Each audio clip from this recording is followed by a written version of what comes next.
You're listening to Errol Parker and Clancy Overall, editors of the Batuta Advocate, on Desert Rock FM.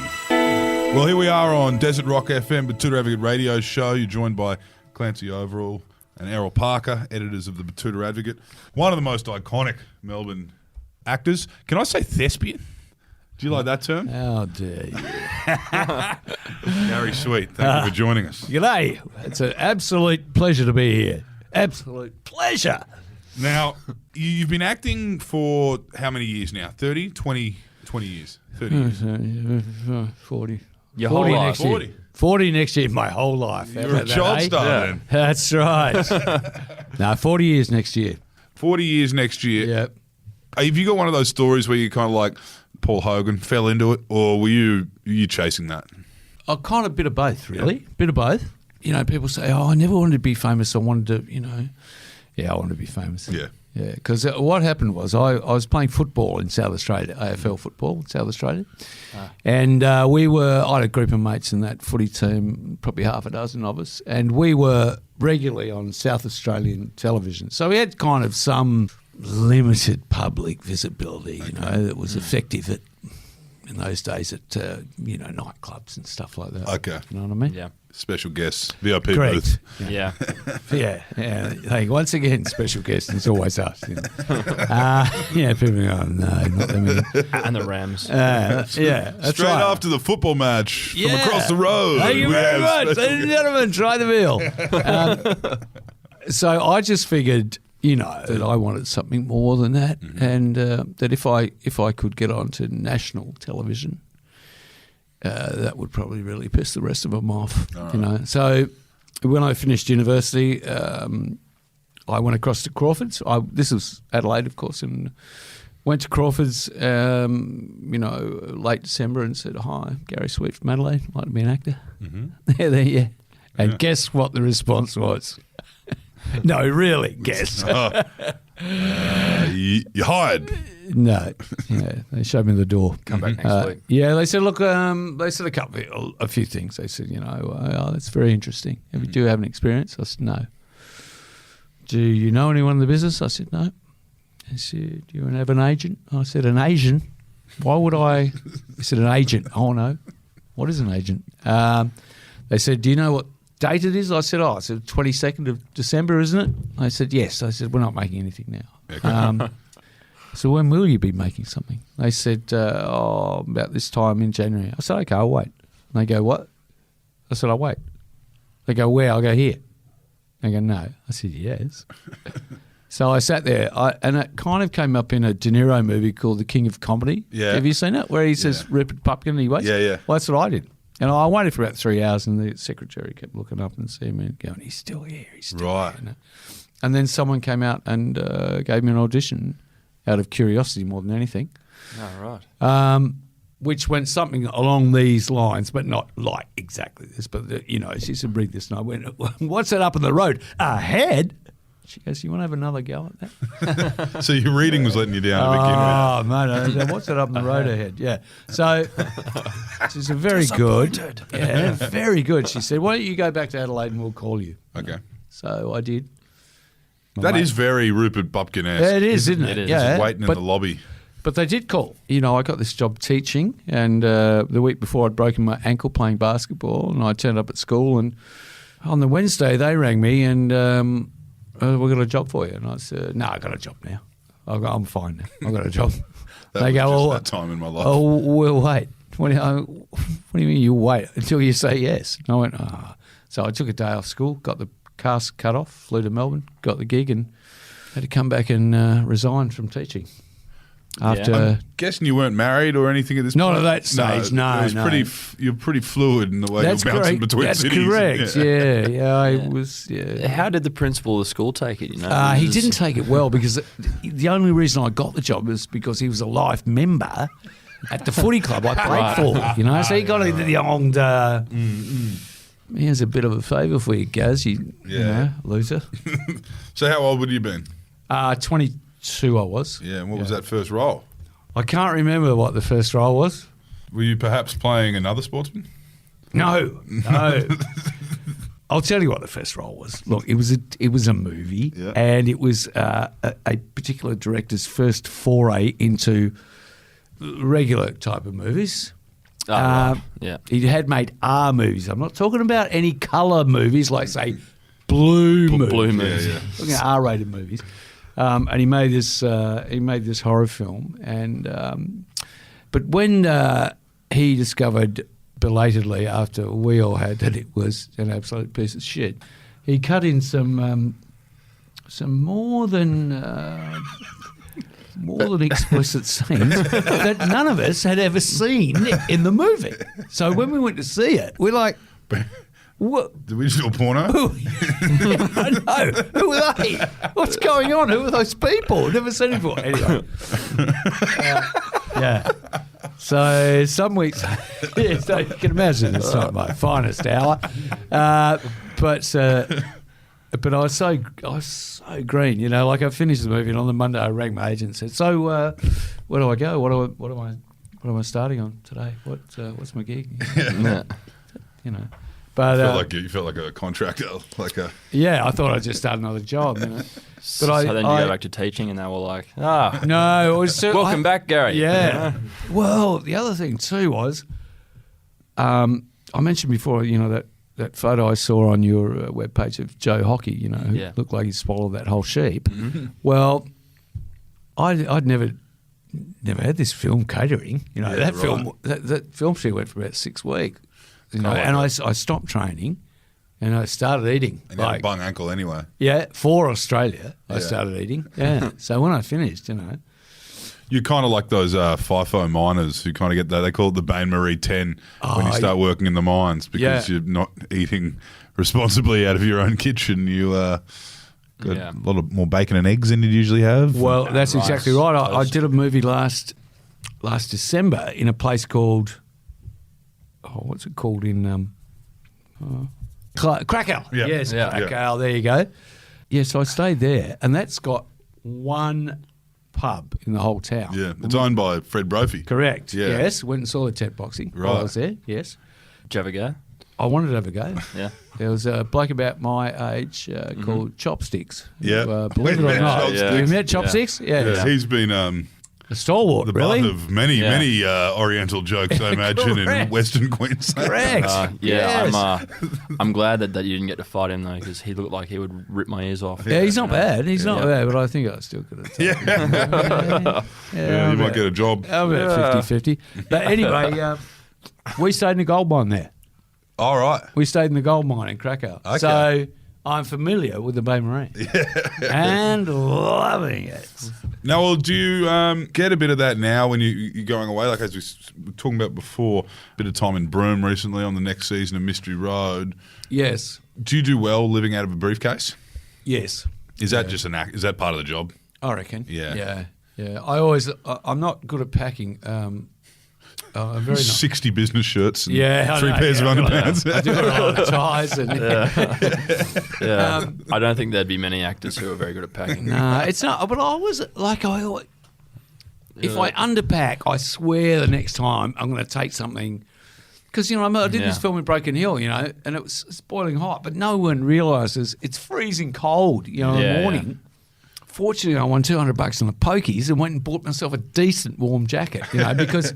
But you forget about that stuff. Then the next time you go and you pack 3 suitcases, you got way too much. You never wear anything, you know. I'm one of those blokes that wears, you know, 5% of my clothes 90% of the time. Yeah. You know? Yeah. Thinking about dipping your toe into the waters of cryptocurrency and blockchain after a pissed conversation with an old mate from school?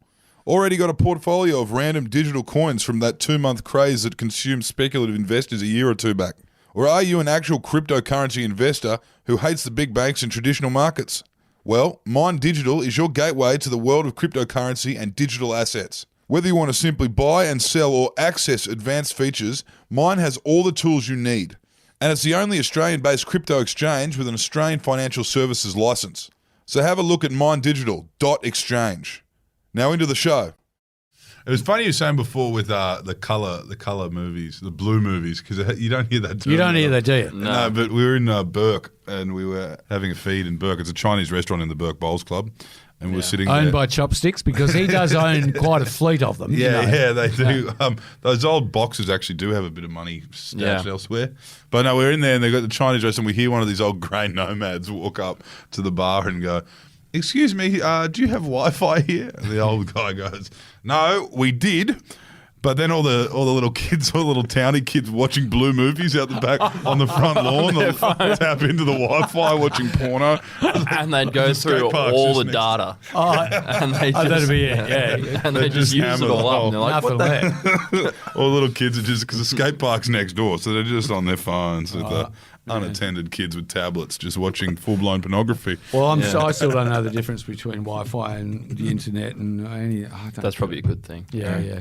Yeah, it's safer that way. Now, you went from doing pornography and then Yes. you transitioned into, at some point, Well, after the porno, you became a sex icon of sorts. yes. When which was that? is, Do you reckon was that- kind of, yes. Was that playing the Don? Paradoxical, really, isn't it? Yeah. No, I did. Yeah. The Sullivans was my next job, and that's how I. Yeah. So it was a 3-week gig, and it turned into 2.5 years. So I actually learned to act like a trade, although I'd studied drama at Flinders Uni. You know, like most universities, including places like Whopper and NIDA and all that. And they really only teach you about theatre acting. Yeah, because it extended for that period of time, there were some very generous older actors on that show who, you know, gave me that. I just, look, the only thing I had going for me was I knew I couldn't act. I knew I couldn't. So I needed really to learn how to do it, and quickly, you know. So that kind of helped your career in the end because you weren't cocky about your No, I was supreme skill set. No, I was very, very pragmatic and realistic about the whole thing, you know. And So it was more of a cadetship for you, was it? well, it was, yeah. And they were very generous with their time. Yeah, I learned about the technical side of acting, you know, in terms of where your light is and all that sort of stuff, and all the things that they don't teach today. You know, respect for the other actors and the script and all that. So I came out of that with a very good grounding in Yeah, well, that was the home and away of the 80s, I should say. serialised drama. You're it was, saying, yeah, mate. but like there's been lots of people who've come out of that, you know. There's like, I think, Susan Hannaford. and Michael Caton. He Caton, came out that's of there. right. Yeah, and Caton, correct. And Noni didn't. Noni was in it, yes. Mel. Did she come out of it? Did Mel Gibson do it? Yes. Yeah, Jumping Mel was Jesus. in Right. it. Yeah, he was in the Well, Navy, though. You learn something every day. So he wasn't There you really. go. So that is kind of the real acting skill, you'd say. There's no coincidence that Home and Away and Neighbours have launched so many people to Hollywood because Yeah. they learn theatre at NIDA. Correct, And yeah. then And they Whopper. learn how to act around. Well, I learned about the basic principles of television acting, which is you have to act fast and, you know, you have to learn your lines quickly, act fast, hit your mark and, you know, basically. And it can be expensive too. I mean, like if you're out on a location, you know, it's costing tens of thousands of dollars a day, and if you muck it up, then you know you're going to have to get, you know, in trouble. Yeah, it costs a lot of people a lot of money. Yeah. You know, it's like there's Frank Thring. I remember a story about Frank. Yeah. Frank, he was on Bodyline. Yeah. Yeah, playing one of the English lords. Yeah, give us a little time, sweetie boy. Car's got a flat tire, Frank. Sorry, you have to get a cab. Frank apparently was shooting Ben-Hur. Yeah, right. Have you heard this story? And he just went, he'd just been to see My Fair Lady, like every night of the week, and he came back and they had the sunset shot where he starts the chariot race on top of the, you know, the Colosseum, whatever it is, you know, he's just drop the hanky and away they go. He's got some line, but, you know, the sun's setting and William Wiley's got one shot at it. Frank goes, I've grown accustomed to this race. Drop the hanky. Cut. And Wilder made him turn up apparently for 2 weeks straight at 4 a.m. in his toga and didn't use him. You know? In response. Yeah. Have you ever seen a job come down to one moment? In terms of a great moment or a disaster? Or this is going to make or break the film? And has it broken the film? Oh, I'm just trying to think. That's a difficult question. Well, you can imagine it was sometimes those big shots or those big long shots or those. Yeah. Kind of get one shot at it, but.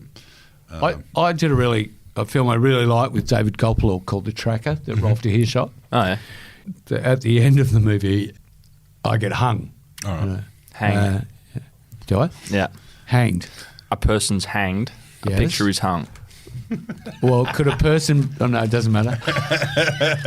A person can be Yeah. a well-pictured person. Yes.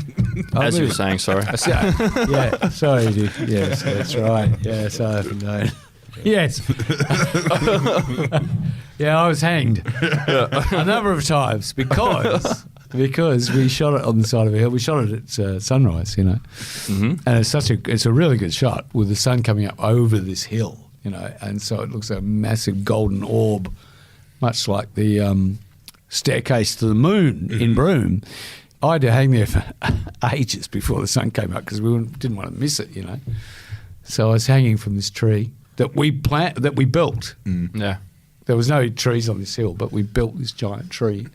It was heavy enough, you know, the branches heavy enough to have me hanging from it.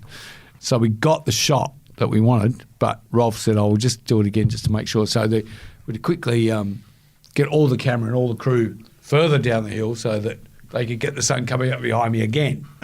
You know, Right. So you're racing down the hill. so I was in the same place, but they had to race further down the hill to be able to capture it as it was rising up behind me again. So that would have been one shot that would have, he wouldn't have got. That, Yeah. Can you tell us a bit about getting into Bodyline? It was a very strange part of the new wave in this country where you had basically one production house that went through and tried to remake every piece of modern Australian history within a decade. The Kennedy Miller Yeah. group. What was it like being one of the first cabs off the rank? And you were playing, arguably the most revered character in Australian history at that point. Well, yeah, and I didn't kind of get it, you know. Yeah. I mean, I played cricket as a kid. Sorry, the Don was alive while you played him. Yeah, too. he was. Yeah, he sure was. Yeah. Yeah, I'll get to that. I think you're getting my drift here. Yeah. I went to Sydney for an audition, which consisted of a cricketing audition in the Metro, in the Orpheum Theatre there, or the Metro, whatever they call it, which is the base for George and the boys there. So we did. George Ogilvie was one of the directors, and I took an instant shine to him. He's a fantastic director, incredible director. I did a mini-series with him sometime later with Jackie McKenzie called The Battlers in South Australia. But George is a great bloke. It was a little bit, kind of, I don't know, bit mime and, French mime and all that sort of stuff. Yeah. Couldn't quite see the connection, but I was happy to go along with it because I knew that I could play cricket, and most actors can't play anything. Yeah, that's true. I just thought I hoped I'd get one of the 22 or 24 players. You know, Were you a bowler when you were playing as a young I was an fella? all-rounder. Okay. Yeah, I was first changed and I batted at 5. Right. Then we did the cricket audition, which was upstairs. They put nets upstairs in the theatre and then bowled with tennis balls at you. So it was, So They had some money back then, didn't they? Yeah, they did. They just threw money at you. Fuck, the 80s would have been great. So I just played with. Get to that later. We'll get to that later. Yeah. 20 weeks that shoot, 20 grand I got. Everybody just started. I started bat like I thought I've really got to have a crack here, So I just started batting like my friend David Warner, and or it did in the one days as opposed to the test, and hooks. Just played hooks and that. So the more I hooked them, the more they tried to bounce me. So everybody came to my net, started bowling as fast as they could. And anyway, I didn't get out. Yeah. And then sometime later, they rang and said, "You've got the part of Bradman." I really had no idea of the impact it would have on my career until much later, much later. And I was just really happy to be there. And, it was Dean Semler shot it. Dean Semler won an Academy Award for Dances with Wolves, shot all the Mad Max stuff. It was really terrific. And we had our own team, the Bodyline team played in the association, so we all batted in order. Yeah, right. Yeah, and then, lots of things came from that, various things. David Hooks was a very close friend of mine. I went on tours with them. I played in celebrity matches and made a few runs. There's a particular story might have been leaked to the Batuta Advocate about a testimonial you may have played at some point. Yes. Either in the capacity of Bradman or Gary Sweet, but do you want to share that? I played in the Bradman 11 versus the rest of the world, but I played for the rest of the world, oddly enough. You know? I don't know why. It may have been because of that story I was going to tell you before, but I'll get back to that. Yeah, and I took a catch there, firstly, which was quite bizarre because we had so many players. Our captain was the Indian Sunil Gavaskar, you know, and we had some great players, Graham Pollock and Michael Holding and Joel Garner and Brian Lara. It was the game with Zoe Gospel, Brian Lara. Yeah. We had too many players, so I was on, and he didn't know. He didn't get a clue. Gavaskar, you know, they didn't know who I was or whoever else we had. Ernie, I think Ernie played on my side. Anyway, they didn't have a clue. We had too many players. So they said, you can have a rest now. No worries. It was about 180 degrees out there in the middle, you know, and 100% humidity. So I was quite happy to be What oval was it at? SCG. Oh, right. Yeah. So I'm in The hallowed turf. Yeah. So I'm in the change room, and there's a few cold ones there. So I better have a couple of those because there's no chance I'll get back on. So I'm running the drinks, and he goes, "Oh, you're back on." So no. So Holding's bowling, and Simon O'Donnell's batting, and he has this massive swing down to long on, which is where I'm fielding. And I kind of saw the ball. Saw the ball coming in the air. So I thought, oh, shit, that's me. So I ran forward about 30 metres and went, oh, you are kidding me. And then kind of ran backwards and then came around the side of the ball and then went up for an Australian rules football leap, took the catch, did a couple of backward somersaults. Richie said, what an incredible catch. Gary Sweet. So, yeah, I kind of made a very easy. If I'd stayed where I was, I would have gone like that. Yeah. I would have pounced it. You went a bit theatrical. Yeah, I did. Oh, yeah. And you were 3 sheets to the win. I was, and as a result of that, they gave me a bowl. Yeah, right. And in came Tomo and Fott Lily. Oh, right. Fott, yes, that's the nickname of the old Dennis. The last bit's Old Tart. You can imagine what the first bit is. But anyway, before the game, you had to fill in a sheet that said, "What are you most afraid of?" And I said, "Getting hit in the head by Tomo." Tomo comes in first ball. I bowled him with a looping little end swinger straight through the gate. Bowled first nut. Yeah. So there's people looking at Gary Sweet at this point, thinking, what's he not telling us about his past? Yeah, exactly. Yeah, I played a few Legends games in the AFL, you know, and had a couple of holes in one playing golf. In fact, I won the Broome Open one year in the amateur event. I lived in Sydney on the 6th floor of an apartment block, won a lawnmower. Tremendous. Holes in ones are probably the biggest, most impressive of all those kind of... That's like getting a Powerball. Don't think I haven't tried that.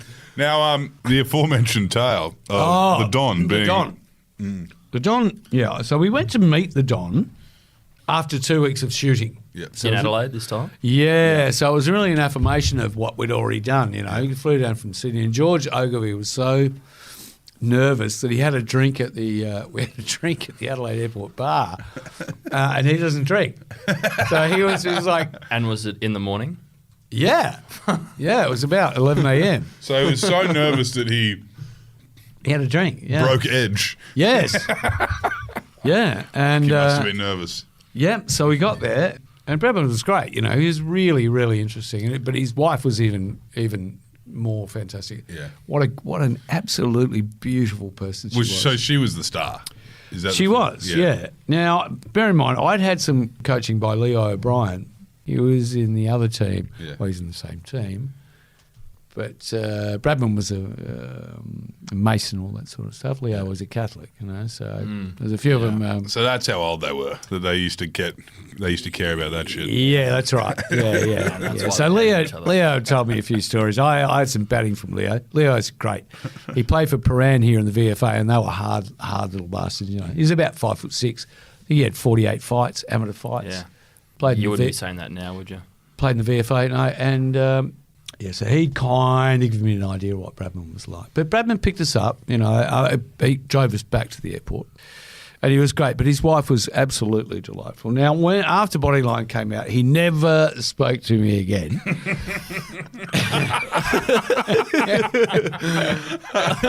And I saw him a number of times at Adelaide Oval, and he gave her the big don't argue, he didn't even look. And Lady Jessie would come up and go, just ignore him, Gary. He'll get over it. But I said, what did I say something? What have I done? And she said, well, you had a beer in one of the scenes after a win, And I said, well, yeah, but that's what we call dramatic license. I said, it's not a doco, Lady Jessie. It's not a doco. In fact, we had Harold Larwood as a coal miner who was practicing his bowling at lumps of coal at a fence picket. But in fact, he was a chicken farmer, which wouldn't have had the same dramatic impact. So he was a coal miner at one stage, and he was, but that's the kind of license you take. So like he might have done that once or twice. Yeah. So there you go. Yeah, but didn't know it. Yeah, he was an absolute stickler. So. Never actually spoke. So he must have been a bit of a genius in terms of like what's the term? A very glass jaw kind of genius. Oh, I see. Yes. Yeah. Yes. So it's kind of like the Kanye of cricket. Yeah, that's what I was thinking. The Kanye, I know. Bit of a Kanye. Don't say that. Kanye. Silent treatment for the rest of your life. That's it. Yeah. Don't show this to. Don't send this to Kanye. I don't mind gold digger. Yeah. Because I've met... Oh, no. Who have you met? No. Come on, let's go down that line. You met a Kardashian? No. What are you, crazy? So that's all I was going to say. Now, you've been in a few flicks. Obviously, the track you just mentioned before. Yeah. Getting Square was a great Aussie film. Yeah. Obviously, the first we ever saw at Worthington. Yeah. Well, it was that, and he was in another movie with you, wasn't he? The remake of the Scottish play. That's it. It's called. So, would you say that you're largely responsible for all of the success he's had? I'd have to, yes. I'd have to say. Kind of his Brando-esque character. That's right. That's it. Yeah. What's it like working with real technical advisors, like technical advisors who are actual criminals, which I know was kind of what was happening on Getting Square. Well, it was more on Blue Murder. Yeah. I suppose government officials were around. Are you allowed to talk about that in Victoria yet? Well, I think we are. Okay, I think I am now. On Getting Square was great fun. Wenham was pretty funny in that. Wenham was fantastic. People still Johnny Spiteri, that was a great character. Yeah, people still say, people still spout his lines. Who was it written by? That Chris Nice too. Criminal lawyer up there. Yeah, up in Brisbane. Yeah, criminal lawyer. Yeah. Celebrity lawyer for celebrities. Yeah, I really enjoyed that. It was great. Bugner was on that. Yeah, he was my bodyguard. It was fun talking to him. Bugner's pretty good. Bugner, he fought Muhammad Ali twice. Really? Yeah, fought him twice and didn't get knocked out. Lost on points both times, but didn't get knocked out. It's pretty... That's impressive. That's pretty handy, isn't it? That's definitely something your grandkids are working with. Yeah. One of my best audiences, my jokes too. Yeah. It's to start him just before a scene. He'd be weeping. With laughter. Fantastic.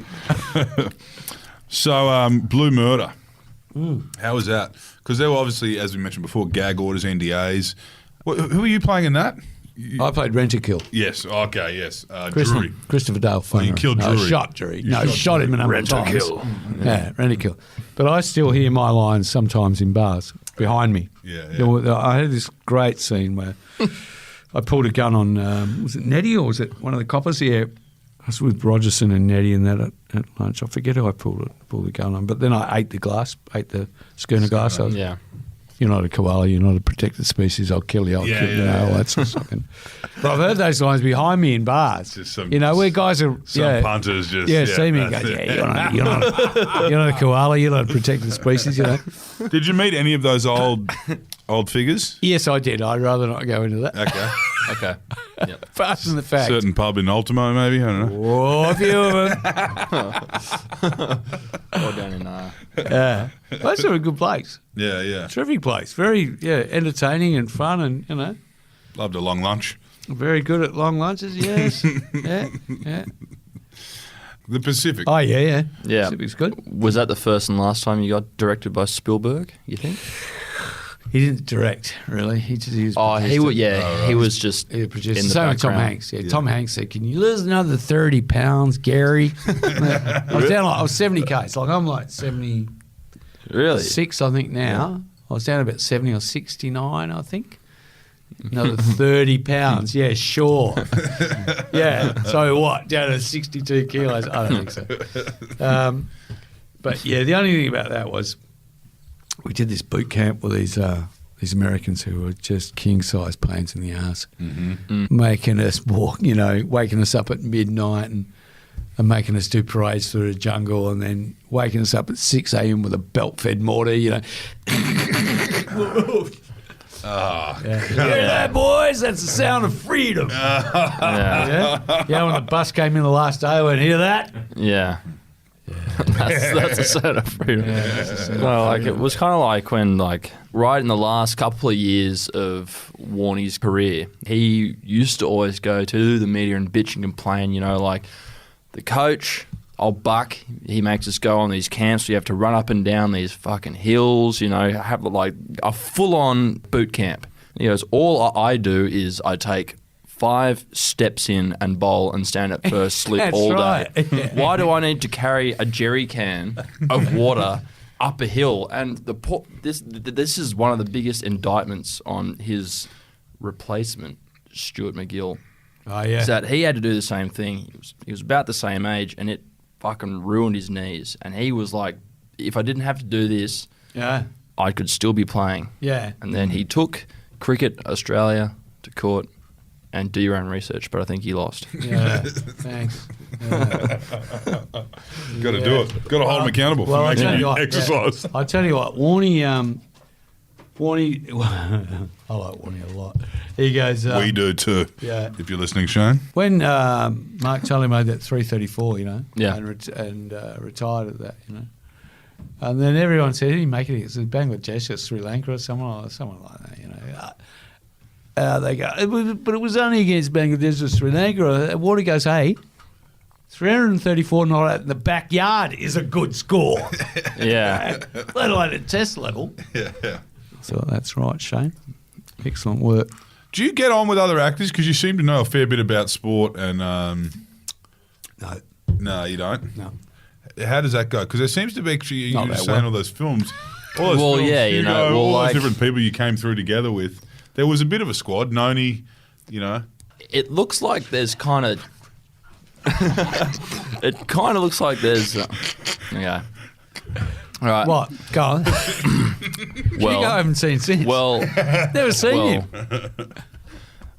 that's probably evident by the fact you didn't get an invitation to be in the new Palm Beach movie, which I see is just a bunch of Wealthy actors. There's who wealthy actors and then there's come actors. home to basically. do they all live in Palm Beach in the film? they do. It fucking looks Or like outside of the film? It looks that way. Yeah. Looks that way to me. Brownie does, I think. He Yeah, used to live Brownie. in- Yeah, Brownie. he's only just lost the shine of the Bankstown boy, hasn't he? Yeah. After wheeling on it for an entire career. Yeah. He, I suppose 2 hands Well, probably gave him another yeah, kick up the it arse was- as like a Westie. and then he did that big movie in Hollywood with Along came Polly. with Ben Stiller, yeah. Yeah. And it was, I think that was his payday, where he was supposed to be like a Murdoch type. Oh, was But, he? Oh, you that must have slipped through the cracks. Yeah, I haven't seen that one. Yeah, Well, it was it's called Along Came Polly. I can only assume it's been critically panned, Right. and I think he probably got nothing out of it except for No, House in Palm my Beach. best mate as an actor was Bill Hunter. Right. Ah, yeah. I met him when I was doing a film of a Colleen McCulloch book, Yeah, right. An Indecent Obsession. Yes, Right. that's what it was. He did a fair few films. We did a fair few things together. Yeah. I did a film once. He retired to his Yeah. dressing room at. No, he was. It was a night shoot.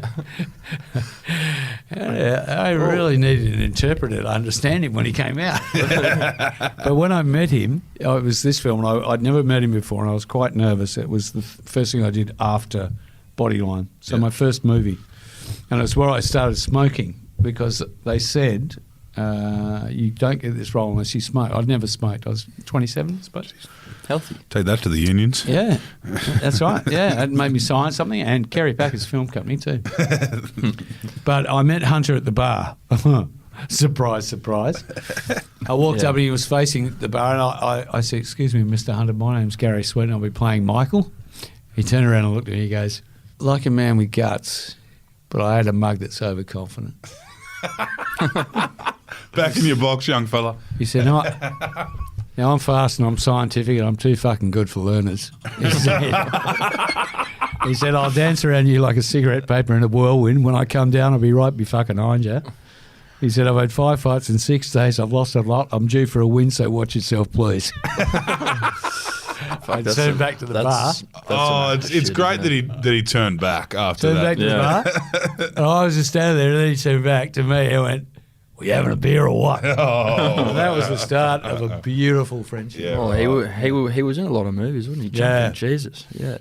He was even Cracker Jack was his final even opus, wasn't he? in Kangaroo Jack. Yeah, He was yeah, in- Yeah. So we also, and Russell Crowe, if you're listening, please come on. You're invited. Yeah. I'll bring the Rusty weed. has a thing with Mel where they both have the similar sounding voice, and they, Oh, I know yeah. they're very Yeah. self-conscious about that. Oh, Like yeah. that transatlantic but still Australian voice, and a lot of actors have to go. They're not even toe-to-toe. from here, but Yeah, they're not. Oh, no, not really. They've got their prepubescent vowels. They learnt them here. yeah. He's a Kiwi, though. Yeah, Russell's a Kiwi, and Mel's Maximus, leader yeah. of the Northern Army. Mel's a draft dodger. Like, but no, but that was the best thing in his little Oscar speech. He goes, "It's a long way from a little kid from North Auckland." And then it was like, "Yeah, you know, but now I'm back as Maximus Decimus Yeah, Meridius." that's It it. codes a bit. He bounces between different no, characters. He's all right. Who would you go toe to toe with for a role? Do you reckon in your throughout your career? Whoever. Whoever? No, but is there one that you're like, you know, you Yeah. I guys, should've you got guys that, go for the yeah, same no. roles? Like say I like yeah, see. yeah, Oh, I see. like the Brendan Cowell to the Stephen Currys, you know, like they're going Yeah, toe to yeah, toe. I you think know. Cal has one. What's his name? Anyway, Oh, Bramall? Bramall Yeah, he and, looks like Max Cal, Bramall, they go yeah, for the yeah. same. Yeah, he looks like that. Yeah, I get them mixed up. We need a gruff cop in original town. Me.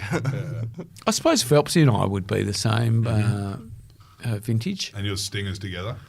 Yeah, it's, Yeah. you know, most people, I've done every cop show in the world except Water Rats. Yeah, right. Yeah. Like 95% of people go, "Water Rats." And now I don't even go, "No." I go, "Yeah, I was good in that one night." No, we're just Who on did I that. play? Yeah. Did you ever have like anyone from the actual police rescue come up and tell you, it's like, "Mate, we don't abseil down cliffs like that, mate. Oh, there's yeah. a whole there's a protocol, you know, you have to Yeah. clip on at the top," and you're like, Oh, yeah. "It's a television show." Yeah, no, we were jumping off the bridge one day in Sydney, and they were training. They were training recruits, you know, to go down backwards, you know. Yeah. And Abseil. yeah, absolutely, yeah. So I said, "Hook me up, boys, hook me on the front, you know." I did this, and the recruits go, and I had this big star jump head first out, you know, without holding onto the rope, and then grab it about halfway down, you know. And I heard the instructor go, "And that's why he's not in the real rescue." That's good. Oh, yeah. But they were very supportive. They were great. Yeah. You know, they loved it. They said, They said, your life is much more exciting than ours. Yeah. You know? Well, yeah, there's not too many people, I guess, in New South Wales that would have known that branch of the police force even existed. Well, exactly. Before police rescue. Yeah, and you know who actually came up with the idea? It was the props guy at the ABC. Oh, really? Yep. Yeah, he went to John Edwards and Sandra Levy at that stage, pardon me, and said, what about this? Why don't we do a show about this, It's a great show, really good. We met John Edwards the other night at the Les Yeah. non-premiere. Yeah. Oh, yeah. Yeah. No, Yeah. You hear these names from actors and they just exist in Yeah. the background John- as people John you Edwards. guys know through Yeah. work, but we met him. Looks like a Yeah. little chimp. Yeah.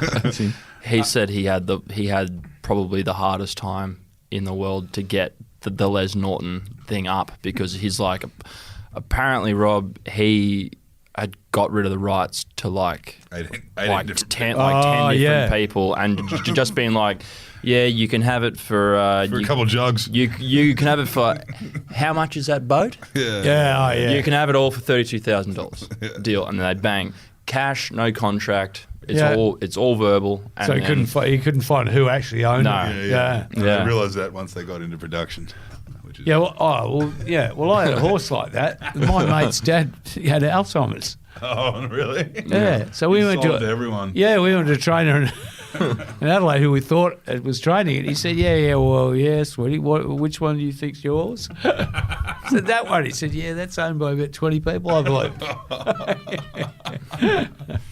Now, just quickly, speaking of, everyone in New South Wales not knowing about police rescue, not many people in New South Wales know that Phelpsy is Karen Phelps's brother.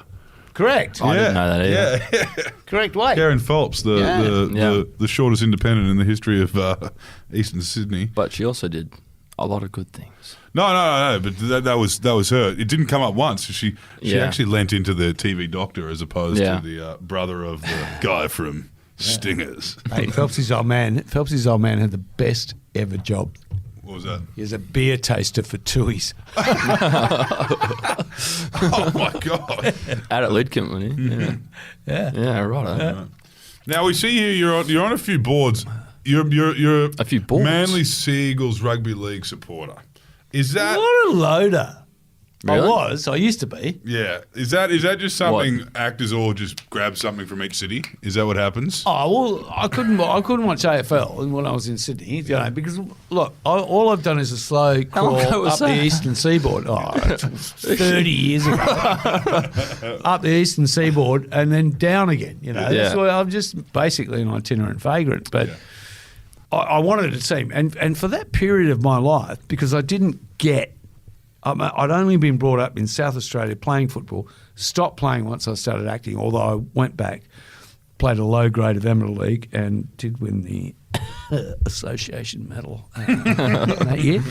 Once I was up there, I wanted to invest in a team in the suburb in which I lived, I didn't get the game. I didn't get Union or League because even in the 90s, it was rarely televised in Melbourne or Adelaide, so I didn't even get it.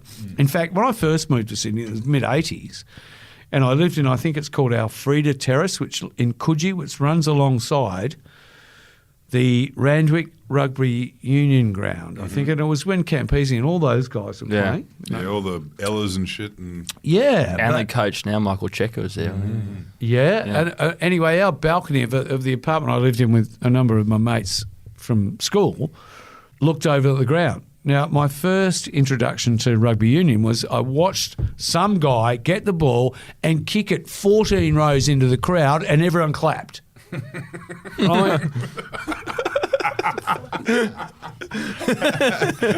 I'm crying kid, there's someone spilled a drink. I'm never going to understand this game.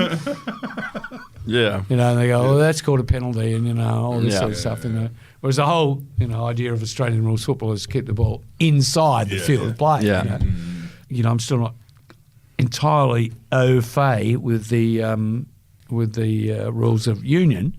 But I wanted to get on board, and so for a period of time there, I preferred watching league to AFL. So I followed them. It is better to watch on TV. So you didn't have a Don Bradman issue with Cliff Lyons or anything? You know. No, I didn't. No, I tell you, I used to know Mal Cochran. Mal Cochran played for Manly in the late 80s, 90s, I reckon. And another guy called Darryl, who we used to drink at the Stain Hotel. Tremendous! Yeah, it's a great place. It is a great pub. They call it the, what do they call it? The mean fiddler with a tan. It's good for a blue, that pub as well. Oh, it was tremendous in those days. The Fleet came in. I remember in 1988, I think the Fleet came in. There was a massive blue in the pub. It looked like me and a fellow actor called John Walton were going to get belted. But a pommy guy recognised us from the Sullivans in London. Yeah, so we got up. Yeah, he went, I think I know. Yeah, oh, you're right. Now, what else you got coming up? Well, I've got this movie called Two Heads Creek, which is the one we made in Krakow. Yep. I've got that. I've got another one called Paper Champions, where I play a former wrestler. It's about a young bloke. The young bloke that wrote it is the lead in it. He's fantastic. This kid is so fantastic. His name escapes me at this moment. I play a mentor of his. Paper Champions, very good. Yeah. Also did a thing for SBS called Hungry Ghosts, which is a terrific miniseries about the Vietnamese myth about the month of the Hungry Ghost. Yeah. I've done a couple of things. I've done a web series. Apparently, this is what the young folk watch today. I believe the web series. Yeah. With a guy, I made a series some years ago called Small Time Gangster. You may or may not have seen it. It's pretty good. It's a comedy. The one where you did the Buttrose. What was that one we saw you do? Where you did you were talking about all the drug dealers, and you were narrating it. Oh no, that was an Australian true crime story. Yeah, that was good shit. We like that one. This is where Ida's nephew got pinched. Yes. Honky Tonky is a bit wonky today. And this is where the cops went into his flat. Look what I found. This was a show called Small Time Gangster, and they because that's what he was. Yeah, he was. Yes, well, that's right. Yeah. So I did a web series with him, which I really called Mint Condition, about a young woman who owns a vinyl record store, you know. Yeah. And Mystery Road, of course, which is my favourite, always my favourite to get back and work with Aaron Pedersen. Yeah. We did a show called The Circuit for the ABC. Yeah. For SBS, sorry. That was sincere the apology. lawyer. Yeah, that's right. Yeah. And so you're mentoring him as like he's an incoming sex icon, I guess you could say. he's mentoring me in acting. Yeah. No, Aaron and I decided that he should be the next James Bond. 10 years ago. That's good. I like that. Yeah. 10 years ago, we thought he should be the next James Bond. But it's a pleasure to work with him, and I love being in Broome. Broome is a special place. Yeah. You know, if you've got to get there, you really have to. Mm-hmm. It is. You really have to. You can only appreciate it if you get up there, and you can only appreciate any Indigenous actors' connection with the land if you see it, and you see it there, and you can feel it there. Yeah. I had the great privilege to go to a meeting there. Some of the aunties invited me to a meeting, and I swear I felt the earth's heartbeat. Really? Sitting in the red dirt and the pin down there. Everyone talks about it. Everyone, whether it's musicians or actors or even the miners that end up out that way, the pearlers, there's something there. Yeah. It is a magical place, you know. It will give you a great understanding of an Indigenous person's connection to country, which most white politicians spend their lives trying not to understand. Yeah. I love that I work, working with Warwick and Wayne Blair, just outstanding. Truly outstanding. Warwick's an auteur. How's the R&R? It's good. Yeah. I'll tell you what. Wait to see. Wait to see what happens to me. Yeah. Now, just lastly, do you back yourself playing Lehman in the Sandpaper Gate miniseries? It's sure to be getting made anytime soon. Jesus Christ, you'd have to put on about 30 for that, I reckon. I'm prepared to do that. Yeah, I know. See, Davey Warner's a mate of mine. Yeah. Tell him to. How about tell him we'll Limo have though? him You on know, here too. he's a Adelaide man. Lima, yeah, we used to buy, we used like to go to the you same would butcher. be able to All right. nail Yeah. his accent. You know, you've got that rounded South Australian, classically Mate, trained. I had to accent, change you know. my accent when I started acting because people went, what is wrong with you? Hell, you sound like a light Kiwi. Like, yeah, why can't you Yeah. speak properly? Because, you know, they say They do football. speak. Yeah. Go on the football. That's it. That's the what- one yeah. word that I'd use to Hospital. explain. Football. Hospital. Football. Hospital, football. Yeah. Football. Cool milk, pose. milk. Milk. Pool. Swimming Fucking pool. Double pool. unions. There's a guy- I'll tell you, I was Farmers at the airport. Union. Yeah, I was at the airport. This Hilltop hoods. Yeah. Hilltop. So you don't say the P. But there's a Sheila at the airport the other day, and her husband hadn't come through security. And I've got 2 titanium hips now from stunts and footy and various things. So I go off in the security, you know, and they. But she's come through, and her husband's clearly on the other side. She's going, Paul, Paul, Paul, Paul. I felt like I was Turn to Pol It's Pot. Paul. Paul.